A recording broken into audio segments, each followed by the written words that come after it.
First guest tonight is a comedian, actor, writer, and banjo player of great international renown. He is a Mark Twain Prize winner, a Kennedy Center honoree, and Martin Short's designated driver.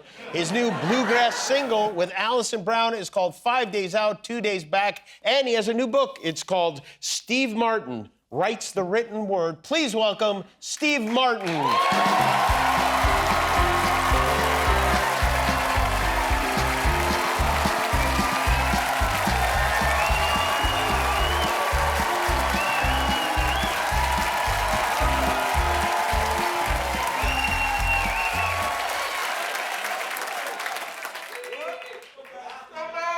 Please welcome the great Steve Martin. What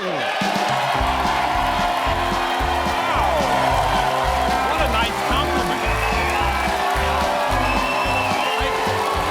Wow.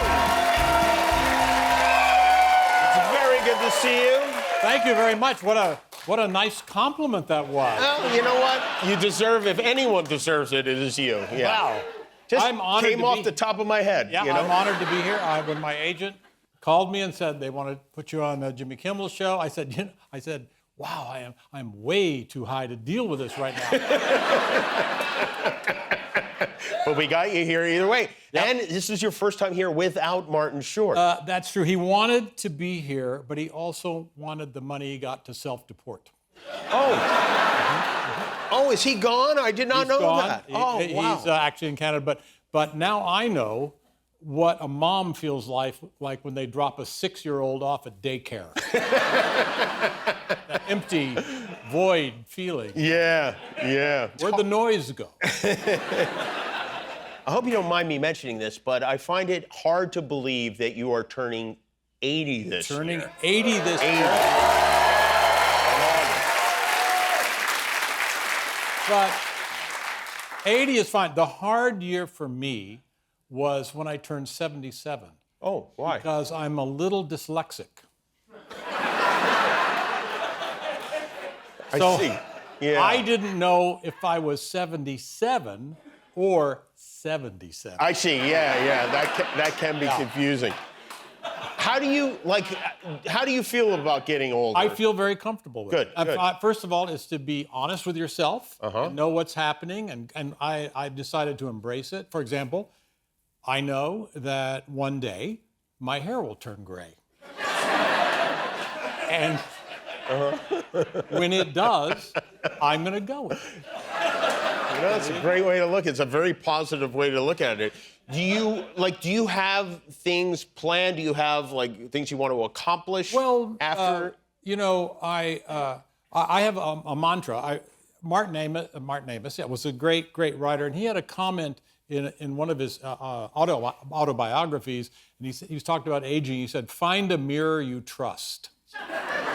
And you look at yourself in your bathroom and you go, "Wow, fantastic." You trust that mirror, then you're walking down the street and accidentally see yourself, and you go, "Hey, what happened?" But I do have a plan that I find kind of interesting. I'm going to start taking Ozempic. Oh. And then I'm going to eat at McDonald's for 6 months, 3 meals a day. And I'm going to see who wins. Yeah.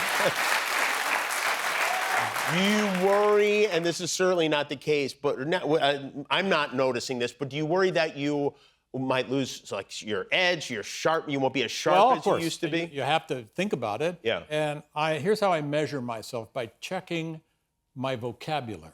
And I see what words I'm using. For example, the other day I used the word wafer. And I thought, I have not used the word wafer in 30 years or more, and yet it was there in my brain for me to access. And I was impressed. Is there a chance to get some more wafer?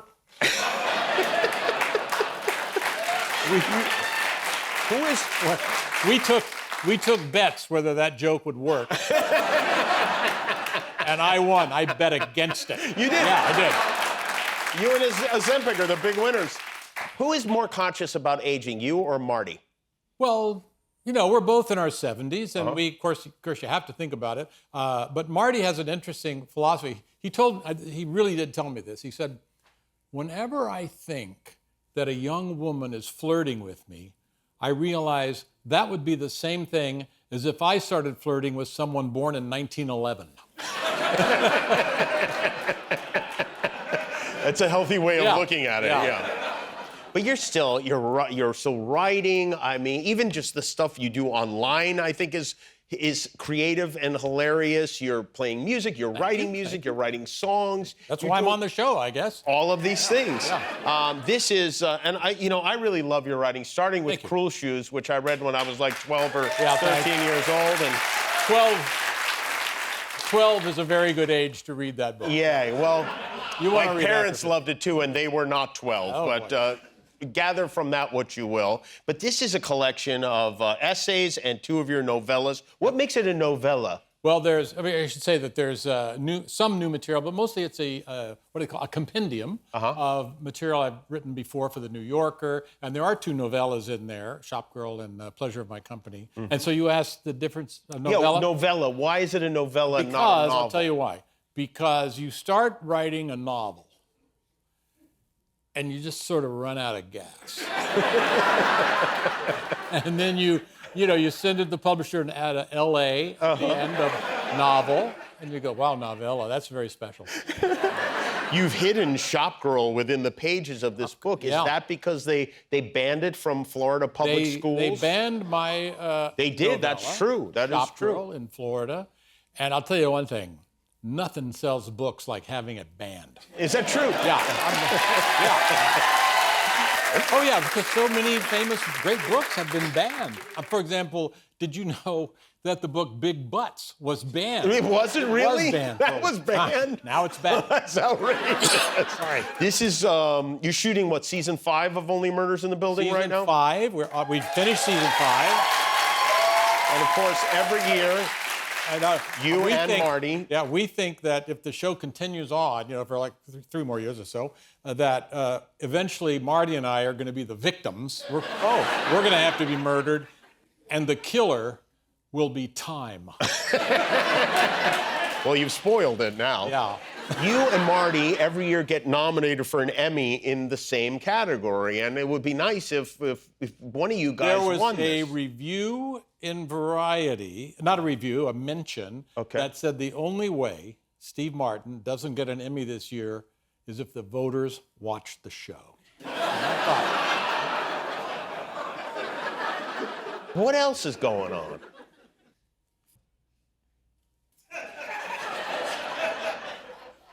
Not much. Do you have any trips planned for the summer? Well, no. I mean, yeah, well, maybe I have a... No, I don't. I just haven't had it. Yeah. Wow, this interview is so boring. What am I doing this summer? Moronic. I'm not sure what I'm doing. I may end up just staying home or taking a trip. Oh, my God. Did Steve take a Valium? Good answer, Steve. You're staying home or maybe not? My God, say something funny. You're Steve Martin. That's fun. How's your family? How's my family? How the hell should I know? Damn it, what a stupid question. How is your family? He's probably like Elon with 18 kids spread out all over the world. Get your head in the game, Kimmel. Come on. My family is pretty good. You want to see some pictures? Sure, I'd love to. Oh, great. Now he's scrolling through his phone. This is fun to watch. Here's one. This is a photo of Sunny, my dog. Oh, you have a dog named Sunny? Yeah. I have a dog named Todd. You want to see a picture of him? Nope. Why the hell would I want to see a photo of your dog? And how would I even know it's your dog? You could show me any photo. It could be any dog. Sure, I'd love to see Todd. There he is. Oh, yeah. Huh. What the hell are these two doing? It's amateur hour. This is the worst late night segment I've ever been a part of, and I did Marty's talk show. Hey, you want to get out of here? There's a Dave & Buster's right across the street. And leave these two losers to flounder? I would love that. Wow. His tongue. Oh, there goes our dog. Sonny's a good-looking dog you got here. Yeah, well, Sonny, yeah, okay. I guess we're out of time. Yeah, we are. We are. I had so many questions I wanted to ask you. Sure. Would you come back soon? No, I don't think so. You won't? Okay, well, I tell you, why don't we take a break and Let's you can take a just break. stay right there. When we Yeah. come back, Steve Martin with Alison Brown. We'll be right back.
It's very nice to have you here. Thank you for coming. Well, thank you for having me. How did you guys get together? How did this happen?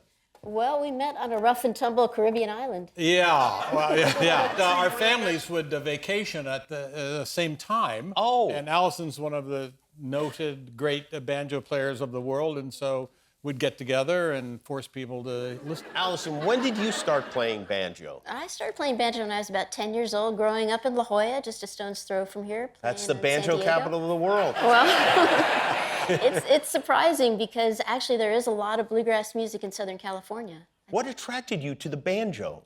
Just the sound of the instrument. I heard Earl Scruggs play, and I just really wanted to learn how to make that sound. Are you from a family of banjo pickers? I'm from a family of lawyers. Oh, same thing. Same thing, yeah. Same thing. And then, so then you guys got together. You've recorded this song, which is 5 days out, 2 days back. Steve, you wrote the lyrics to the song? I wrote the lyrics, and Alison wrote the music. We've actually composed a dozen songs together, and some of them have been #1 bluegrass hits. Yeah, that's right. And they go to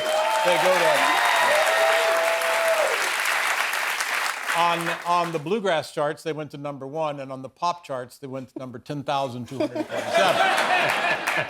But this song, we're going to play it later, is a story song, and I'll explain what a story song is, in case you're an idiot. I am. Go ahead. Song that tells a story. Yeah. No, go ahead.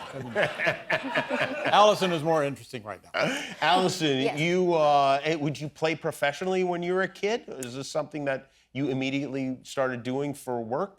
Well, I guess I kind of did, playing at the amusement parks around here, and then, the Troubadour, the Ice House, Palomino Club, all the great folk clubs of And Los you'd Angeles. find like-minded banjo players in Southern California? I know, it sounds crazy, but I found a lot of them at the Shakey's Pizza Palace, actually. Did you really? Yeah. Oh, Shakey's. What year are we talking about here? This would be, I'm dating myself, but mid-70s. Oh, Shakey's was great back then, wasn't it? It was. And so you guys would play in the Shakey's. We would play in the parking lot, Oh. and then as we got better, They we would let be you allowed in? to go in the Pizza Palace. This is a I group like, how bad were you in the parking lot? And eventually they would hear you and say, okay, we'll let you in. We'll let you open the door. You can play at the buffet. Exactly. Shakey's was a big banjo place, but it was a 4-string banjo. These are right. called 5 strings, and a 4-string is played like that image you think of. So you look down on the 4-string No, banjo. I don't. That sounds like it's... I love the 4-string banjo, except when I'm on this show. Is there a 6-string banjo? Who looks down on you guys? Do you want a 6-string banjo? I don't know. I'll take as many strings as I can get. You guys are playing the Hollywood Bowl this week on Wednesday. Yeah, that's it. That's fun. Steve, you played the Hollywood Bowl. I played the Hollywood. This is a sort of a folk concert arranged by Rhiannon Giddens, who is one of the great banjo players who revives historic banjo playing, and us, and Ed Helms is there. Oh, nice. So it's an evening, an outdoor of acoustic music. Really. Have you played the Hollywood Bowl, Allison? Just in the parking lot. Just in the parking lot. I have a feeling they're going to let you in this time. Well, in just a couple minutes, you guys are going to play your song for us here on our stage, and this is the single right there. It's called 5 Days Out, 2 Days Back. Tim will be here to sing, Tim O'Brien. First, though, we'll be back with Zach Cherry, and then we'll have some more music. We'll be right back. Guillermo, do you know how many subscribers we have on YouTube now? 20 million. That's right, yeah. That's why we're wearing these glasses. Thanks for being a subscriber. If you're not, help us get to 20,000,001.